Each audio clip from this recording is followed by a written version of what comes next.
Bonjour, moi je suis natif de Sorel, originaire par exemple de Charlevoix, Baie-Saint-Paul. Mes deux parents sont, comme on dit, pure race de Baie-Saint-Paul.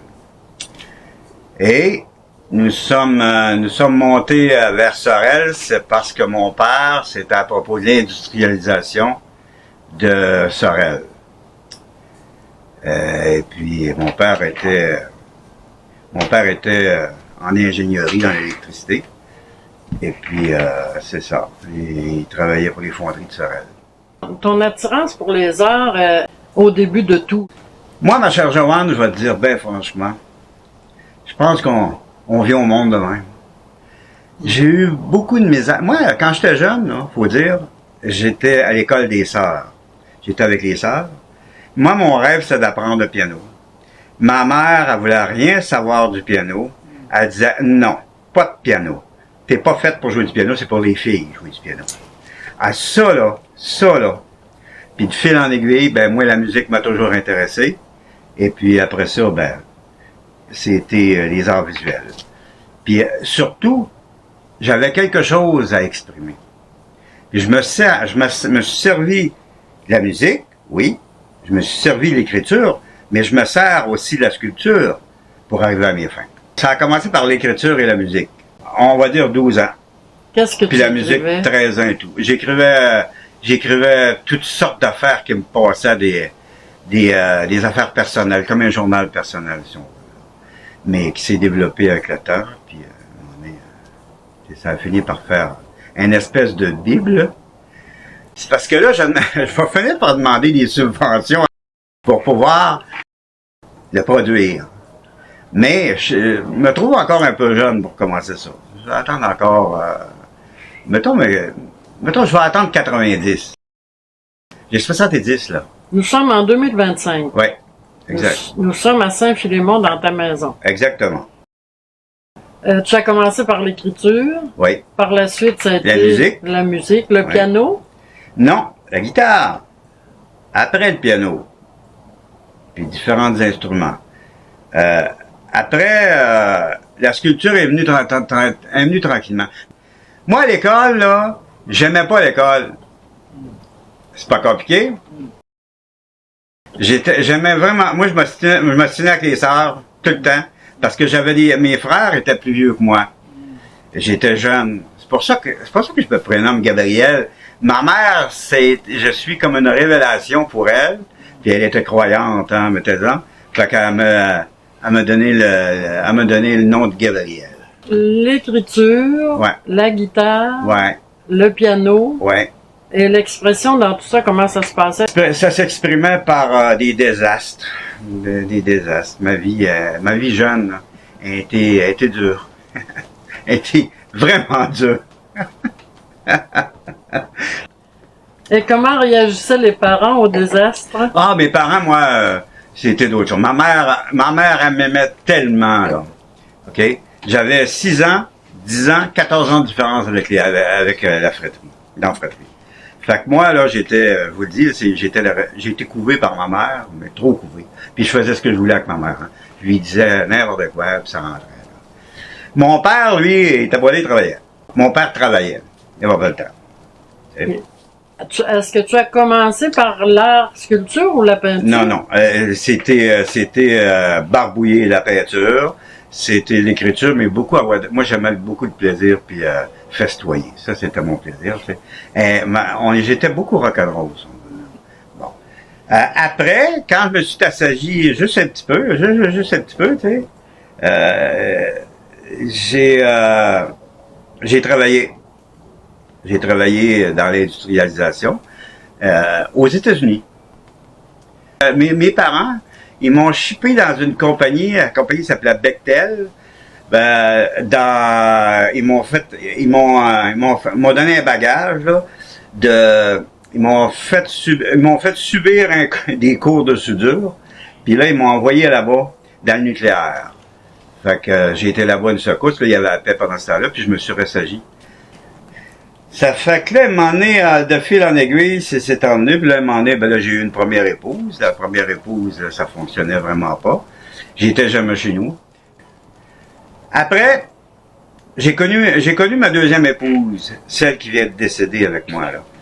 40 ans de mariage, mais ça faisait 10 ans qu'on se connaît avant. Ça faisait 50 ans de vie commune, là. Vie commune, quand je vous dis vie commune, c'est 24 heures sur 24, 0 par semaine, parce que c'est elle qui s'occupait de la communication, puis faire évoluer nos projets, là. Oui, la sculpture avant, là, c'était plus des petits tableaux comme ça, là. Moi, j'appelais ça des sculpins à l'époque. Ça, on a habité 10 ans, à Saint-Paul, puis là, ça faisait partie, c'était, on a fait beaucoup de galeries d'art. J'en ai vendu beaucoup de galeries d'art, là. Puis ainsi de suite. Mais là, tu regardes, ça, c'était passé. Ça prenait autre chose. La période de Charlevoix, là, c'était de 96 à peu près à 2000-2002. Celle-là, c'est une période où je me suis fait ma propre psychanalyse, puis je me suis servi du saumon. Je me suis servi du saumon, de la rivière du Gouffre, pour arriver à mes fins. 10 ans de temps à attendre le saumon. J'attendais le saumon, tous les printemps, le saumon, puis je prenais des notes, le saumon, il rentre au mois de juin, le saumon ci, le saumon ça, le saumon comme ci, le saumon comme ça. Puis à un moment donné, à force de réfléchir sur le saumon, ça m'a amené à trouver d'autres choses. Tout ça pour m'apercevoir qu'on était sur les seigneuries. On était sur la seigneurie Noël Simard Junior. Il y avait encore une seigneurie qui s'appelait Noël Simard Junior, puis elle est encore enregistrée, puis elle est encore fonctionnelle. Mais, tu sais, fonctionnelle, il faut s'entendre. Il y en avait une là, puis il y en avait un autre en Gaspésie et tout. Puis j'étais sûr, justement là-dessus. Puis la fosse qui était là, je l'ai surnommée la fosse à Sainte-Saëns. Puis sans savoir pourquoi. Des années plus tard, dans l'enchevêtrement de mémoire des gènes, je me suis aperçu que c'était Joseph Simard à Sorel, qui avait une compagnie qui avait surnommé la compagnie à Sainte-Saëns, parce qu'il disait que ça valait pas Sainte-Saëns de faire là.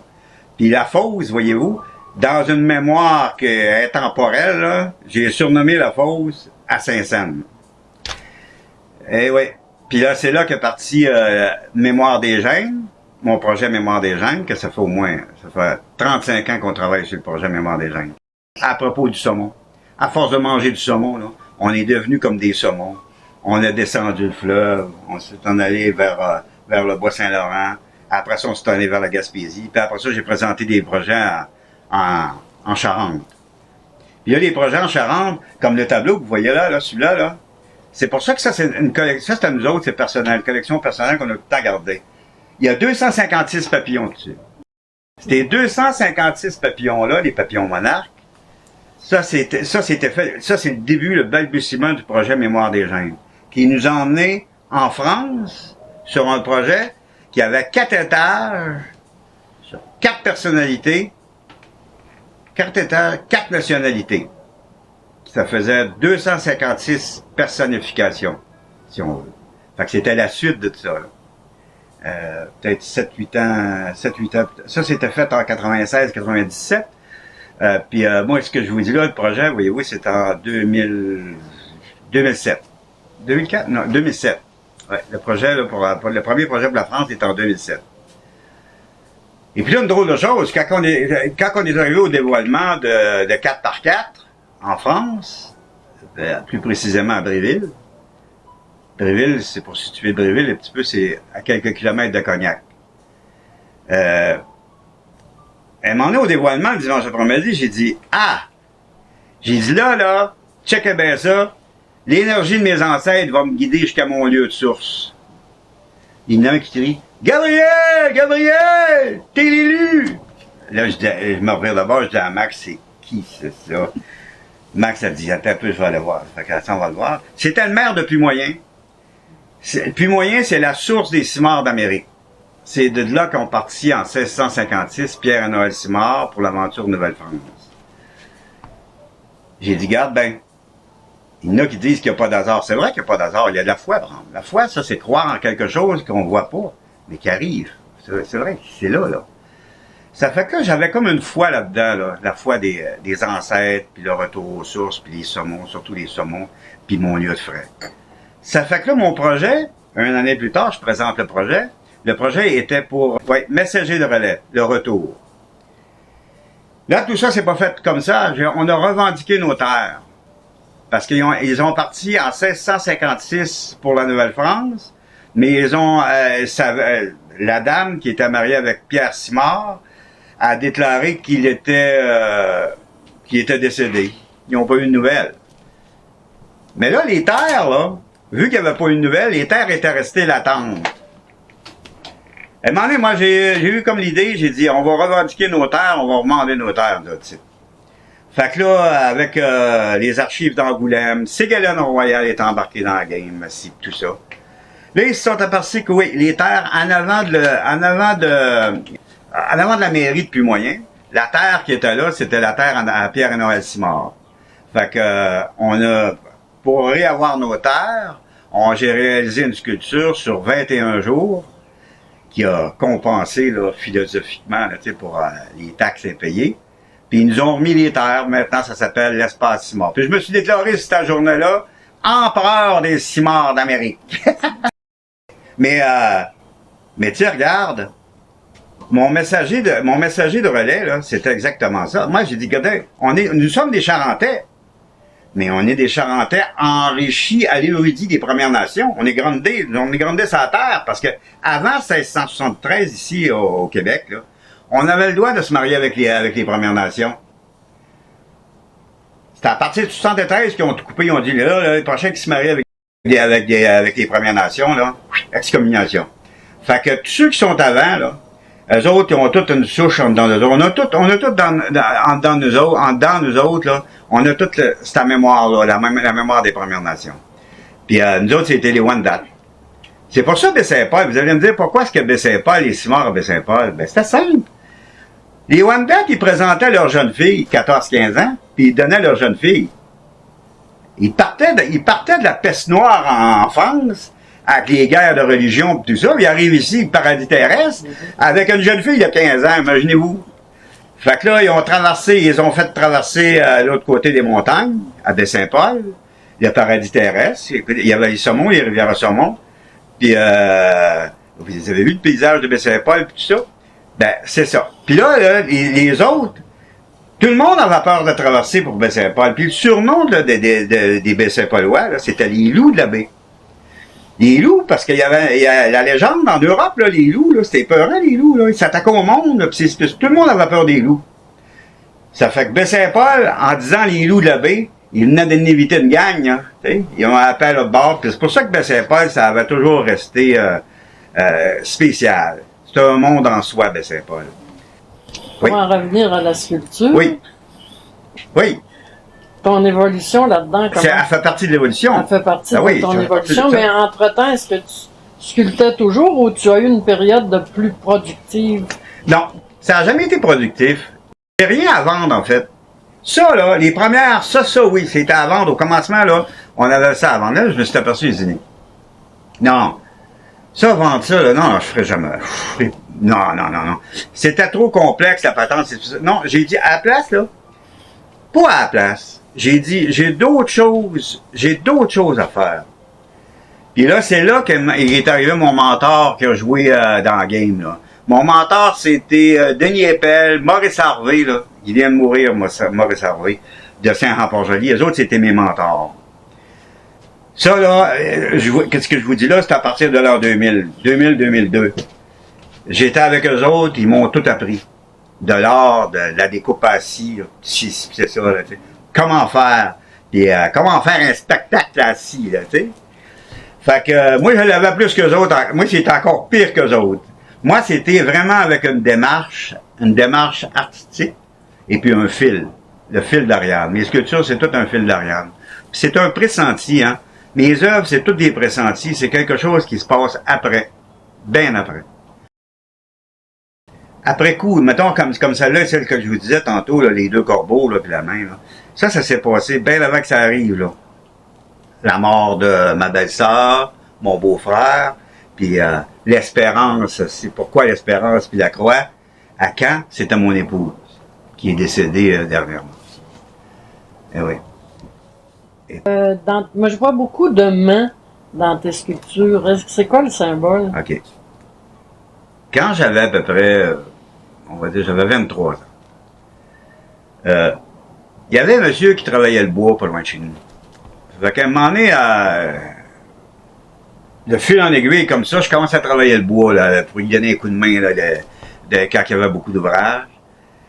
Puis un samedi matin, la même a passé dans un shaper. Vous voyez où les 3 doigts ici, là? Les 3 doigts, on les voit bien, là, ils sont fendus comme ça ici, comme ça de même, là. Ça s'est fendu comme ça ici, là. Puis là, c'est pas pire, j'étais jeune. Puis celui-là, comment est-ce qu'on appelle ça, quelqu'un qui joue dans les eaux, là? Okay. Un orthopédiste. L'orthopédiste, il dit, là, on va prendre une chance. Il dit, avant de couper les doigts, on va prendre une chance. Mais moi, je disais, coupe-moi pas les doigts, parce que je vais aller, coupe-moi pas les doigts, je suis au stress. Je faisais pas des blagues, mais j'étais quasiment sérieux, tu sais.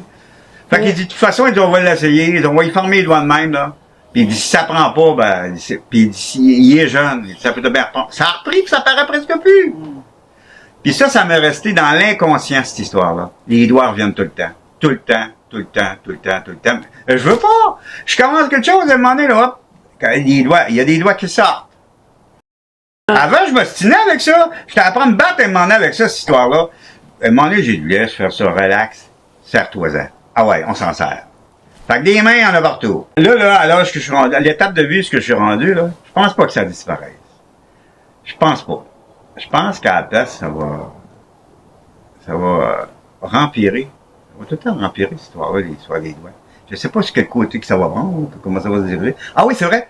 Parce que là, les prochaines étapes, là, la disparition de ma muse, ça va être, là, je pense beaucoup à faire de la pierre. Parce que j'en fais de la pierre, mais faire de la pierre ici, là, dans le granit. Vous savez, si on regarde les Syriens, si on regarde les Égyptiens, ou quoi que ce soit, les œuvres, ils ont 3000 ans, ils sont encore là. Moi, c'est ça que je pense, là, que mon œuvre pourrait résister au moins 3 à 4 000 ans. Fait que, ça, puis le métal, parce que je travaille beaucoup le métal aussi. Fait que ça va être, pour moi, ça va être pas mal plus vers ça. Ouais. Mais en ce moment, ta production, est-ce que pour il n'y a pas de production. Les œuvres à la suite des autres, une derrière les autres. Là. En ce moment, depuis quand tu as fait ta dernière œuvre? La dernière, c'est celle-ci, celle d'en arrière. À Caen l'Éternel. Ça, c'était pour notre sentier culturel qui était pour être en arrière ici de Saint-Philémon. Mais que là, il est mis sur pause, là, par rapport à des nouvelles affaires, il y a un nouveau paradigme là-dedans. Ta dernière œuvre remonte à quand, tu dis? V'là 2 ans. Ah, depuis ce temps-là, t'as rien produit? Non. Là, je vous ai dit que je n'avais pas à faire. Oh, attends. Il y en a d'autres que j'y pense plus, là. J'y pensais pas. Il y en a une que mon copain à Sainte-Camille-de-l'Hélice. Il y en a une œuvre, là. C'est vrai? J'y pensais plus, celle-là. Elle était faite entre deux. Puis il y a même celle du massif en haut, là. Elle était faite l'année passée, l'année avant. Au printemps de l'année d'avant. Là, tantôt, je vous disais n'importe quoi. Je n'ai fait plein entre-temps. Non, mais c'est ça. Mais tu sais, regarde, pour dire, là, c'est que je n'ai pas à vendre. C'est sur des projets. Puis là, à un moment donné, ben, il y en a qui en prennent. Ils prennent des projets. Est-ce que tu commences, puis tu es inspiré ou tu es inspiré et tu commences une œuvre? Non, c'est quelque chose qui arrive d'un pressenti. Je ne sais même pas, c'est quelque chose que j'ai pressenti qui est donc, là. À un moment donné, ça sort. Parce que si je le fais pas, je vais l'écrire. Puis si je l'écris, ben là, c'est vrai que ça va prendre, le concept va prendre racine, là, comme il faut, là. Puis, comme là, regarde, je dois en avoir à peu près 25 de pensées d'avance. J'en ai une, là, pour cet hiver, là. Je suis posé de faire ça ici, cet hiver. Ça, je devrais pas vous dire ça. La qualité de ton écriture est extraordinaire. D'où ça vient, ça? Ça a toujours été à partir de ton journal, ou? À partir de mon journal, oui. Mais c'est des textes qui ont été retravaillés, hein. Moi, là, des fois, je prends des vieilles affaires, j'écris, j'y retravaille. Je rajoute des choses. Pas que je rajoute des choses, mais je change des fois, je change les syntaxes. J'organise ça. Plus que ça avance dans la vie, plus qu'on s'affine, hein? Comme des bons vieux fromages. Hein? Tu sais, il y en a qui pensent qu'en vieillissant, Tu sais, on en repère. C'est le contraire. En vieillissant, on devient plus intelligent. Moi, je sens mieux en vieillissant. Il y a que la vision un petit peu, mais c'est de la paresse. Parce que avant, là, j'avais une espèce de tableau que je regardais tout le tour le tableau, je faisais des exercices avec, j'avais pas besoin de lunettes. Puis depuis 1 an ou 2, là, j'ai commencé à essayer les maudites lunettes. Là. Puis là, à ce temps, c'est dur. Quand j'ai pas de lunettes, là, ça commence à être embrouillé. Ça là, ça fait que c'est pour vous dire que tout est mieux en vieillissant. Beaucoup mieux. Quand ça s'agit, on devient plus... Non, ça s'agit jamais. Moi, je suis plus fou, mais mieux raffiné. C'est de la belle folie. Avant, elle était rough. Ma folie était rough. Là, elle est plus douce, là. Tu sais, elle est plus raffinée. Elle est plus classe, là. Elle m'a dit comme mon épouse. Là, c'est plus de classe. T'as raison. Oui, je reviens à la méthodologie du travail concernant le granit et le fer. Ça va être une toute nouvelle approche. C'est une continuation parce que les œuvres en pierre, je l'ai faites pas ici, mais je l'ai faites en Europe. As-tu demeuré en Europe? Non, mais c'était sur des projets. J'ai été au moins une douzaine de fois là, sur des projets. Des 1 mois et demi, 2 mois de temps. Là, Ah, puis tu as déjà travaillé la pierre, puis ça t'avait pas attiré plus que ça, finalement, à cette époque-là? Non, mais pour l'Europe, oui, parce que ça reste. Moi, au moins, j'ai des œuvres en Europe, là, en pierre. Parce que les œuvres éphémères, ça, c'est de l'éphémère. Ça dure, entretenu, ça dure à peu près, j'en ai une ici à 25 ans, là, 25-30 ans, là. Elle est encore pas pire. Laquelle? Celle de mon père. Celle-là, elle avait été, regarde au fond, là-bas, là, tu vas voir comme un câble, là. C'est comme un câble, là, qui monte, là. Ah oui? Avec un personnage de... Ouais, ça, mon père, quand je réalisais celle-là, là, mon père décédait. Est-ce que tu as pu vivre de ton art? Ça, c'est la question que tout le monde me pose. C'est pas une question de payant. C'est une question d'être bien à l'intérieur de soi. Puis disons que, au point de vue monétaire, j'avais des parents en arrière. Tu sais, j'ai des parents, il y a eu des héritages, il y a ici, puis il y a ça. De toute façon, nous autres, on a vécu, moi j'ai vécu, moi et mon épouse, là, une vie. Je lui avais dit, j'ai dit, là, tu t'en viens avec moi, on vit une vie en poésie. On va être comme des samars à l'automne, on va partir avec le vent, on sait pas où on va aller, on va se ramasser là. Elle a dit, c'est la vie que je veux vivre. Yes! Fait qu'on a parti de même. Est-ce qu'elle était de la région? Non, Rimouski. Ouais, elle était de Rimouski. Eh oui. Est-ce qu'elle était une artiste? Non. Non, mais comment est-ce que je pourrais dire ça? C'est une bonne vivante, mais quelqu'un qui était surtout bercé dans les communications. Elle communiquait, là, parlait avec quelqu'un, là. C'est ça, là, elle aurait pu vendre un frigidaire à des Esquimaux. Mais comment tu vois ta vie maintenant seule et versus ton art? Est-ce que ça va être différent? Écoutez bien. La présence de Max, là, est là. Cette présence-là, est dans moi, est là, elle me guide, elle me dirige, puis mon projet continue. Tu sais, je peux avoir quelqu'un d'autre dans ma vie, mais ça va être pour continuer mon projet. Mais pas continuer, mettons, comme qu'est-ce que je te préfère là. C'est pour ça que je vous dis, ça serait dans le granit, dans le métal, complètement différent. Voyez-vous? On fait vraiment autre chose, là. C'est pas comme une nouvelle étape. Exactement, c'est pas, mettons, retrouver mon épouse ou quoi que ce soit de même. Non, c'est une autre chose. T'sais, on part avec une autre patente, c'est vraiment une autre affaire, mais la poésie, je continue à vivre en poésie, je dois vivre en poésie, mais mourir en poésie, c'est tout. Je peux pas faire autrement que vivre ma poésie. Ouais. Quel conseil tu donnerais à quelqu'un qui débuterait en sculpture, exemple? De se trouver des mentors. Très important de se trouver des bons mentors, puis d'apprendre des bonnes choses. Parce qu'aujourd'hui, là, je vais te dire une chose, c'est compliqué. Il y a 1001 tutoriels là, sur YouTube, là. Vous apprenez rien, là. Vous apprenez à singer quelque chose. Mais vraiment, puis c'est de se connaître soi-même. Puis se connaître soi-même, c'est plus compliqué. Ça prend une démarche, Puis ça, là, écoutez, on peut pas dire à quelqu'un, si vous voulez faire de la sculpture, c'est sûr, même le mentor pour faire de la sculpture, ça vaut pas cher. Moi, quand je vous parle de mentor, c'est quand vous avez, mettons, en dedans de vous, là, vous sentez que vous avez de quoi à faire sortir. Puis, mettons que ça sortirait en sculpture sur bois, hein. Vous allez prendre des données de base pour réussir vos œuvres. Mais c'est ça, moi, le mentor pour moi. Mais de là, par exemple, à dire que votre artistique cause, vous allez trouver quelqu'un pour la développer, non.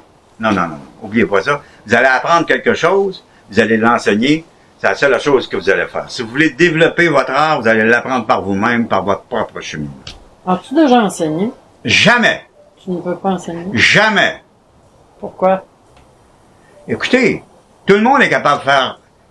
Tout le monde est capable de faire. Tout le monde est capable d'apprendre. Enseigner quoi? Enseigner la vie?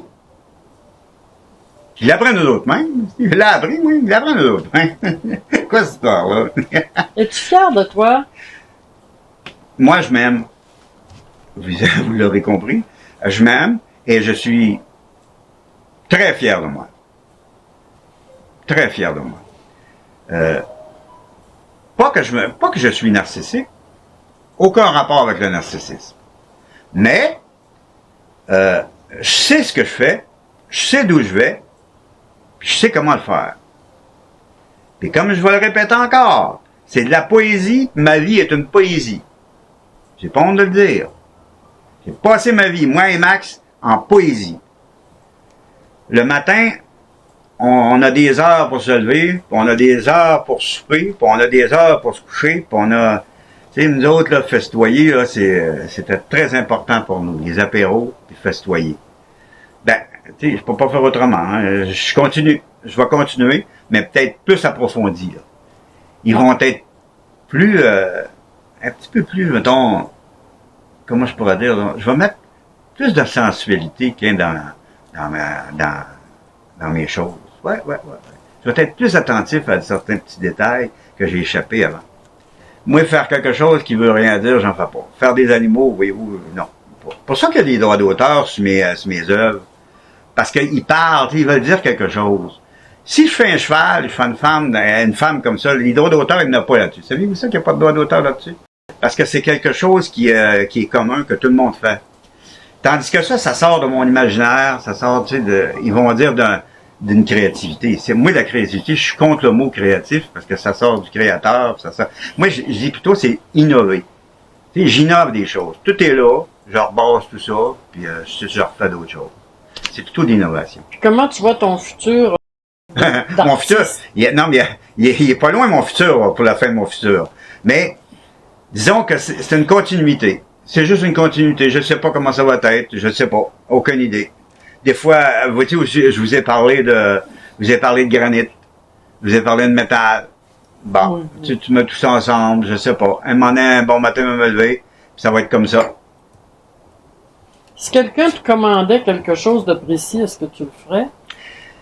Précis, mettons que je vous connais. Mettons que je vous connais. On parle, on prend un petit rosé, puis on se connaît un petit peu plus, tu sais. Puis là, vous, là, moi, j'aimerais ça avoir une sculpture chez moi, là, un gros format comme ça, mais moi, là, j'aimerais ça, là, un peu comme en haut, j'aimerais ça, tu sais, que ça parle d'hiver dedans. J'aime ça l'hiver, moi, par rapport au ski, de faire comme ça, là. Mais je te laisse aller avec ça. C'est, justement, parce que je n'ai préparé une comme ça, là. Puis là, ça part de moi, dans mon imaginaire à moi, puis avec ce que j'ai vécu avec eux autres, puis c'est ça, c'est comme ça. C'est comme ça que ça fonctionne, mon enfant. Là, vous êtes après à me faire parler, là. Et là, je suis après à découvrir des choses que je sais même pas. Toutes les œuvres que j'ai faites ici, là, ils sont à Saint-Philémon, il y en a à Saint-Philémon, il y en a partout, là, au Québec. Ben, ça fait partie de moi. Ça fait partie de mon patrimoine sculpturel. Puis là, avec les œuvres en granit, ben là, c'est que ça va rester longtemps. Là. Ça va rester vraiment longtemps dans la mémoire. Vas-tu reproduire en granit ce que tu fais? Non, c'est complètement d'autre chose. C'est complètement d'autre chose. On n'est pas rendu là encore. Je sais pas quoi. Je sais vraiment pas quoi. Comme les œuvres de pierre en Europe, c'était complètement sur d'autres choses. C'était sur le projet Jeu de feu. ça avait rapport avec l'industrialisation, ça avait rapport avec l'atome, ça avait rapport avec le feu. C'était complètement différent. Il n'y avait plus de doigts, là. C'était fini, les doigts, là. C'est ici, au Québec, les doigts. Écoutez, une chose qu'il ne faut pas vous oublier. Pourquoi est-ce qu'on est rendu ici, à Saint-Philémon? La Samar, là, qui est partie au vent, qui s'est emmenée ici, c'est à cause d'une pierre tombale, madame. J'ai une pierre tombale, là, dans la cour. Cette pierre tombale-là, c'est quand que mon épouse, quand un des frères à mon épouse est décédé à Rimouski, dans la semaine, il y avait eu du vandalisme, puis les jeunes avaient cassé des vieilles pierres tombales avec un marteau. Puis là, il avait pris les pierres tombales, le cimetière, puis il avait fait un tas avec. Fait que moi, à un moment donné, je marchais, je regarde, à un moment donné, je regarde, pierre tombale. Hey! C'est la pierre tombale de ton frère! Check! Je ramasse ça, c'est là, je demande, j'ai dit, peux-tu ramener la pierre tombale? Oh oui, prenez-la. Là, je me suis dit, je me suis pas dit là, je me suis dit ça des décennies plus tard. Pourquoi est-ce que cette pierre tombale-là est venue me chercher? Écoutez bien la patente. Son frère est décédé en 1945. Lors d'une tempête de neige, il glissait en avant de la maison puis il s'est fait écraser par un camion. Cette pierre tombale-là nous a ramenés ici, dans la maison où on demeure. Il y a un petit garçon, la même âge, 7 ans, qui glissait ici en avant puis il s'est fait écraser d'une tempête de neige par un camion. Voyez-vous? Ça, c'est pas une synchronicité. C'est pas un hasard. Puis c'est pas... C'est une question comme de foi. C'est là. J'y ai cru, sans le voir. Puis là, on arrive avec un résultat, vous savez. C'est là. J'ai la preuve que c'était ça. Fait que c'est ça. C'est pour ça qu'on est ici. À cause du petit garçon. Et cette pierre tombale.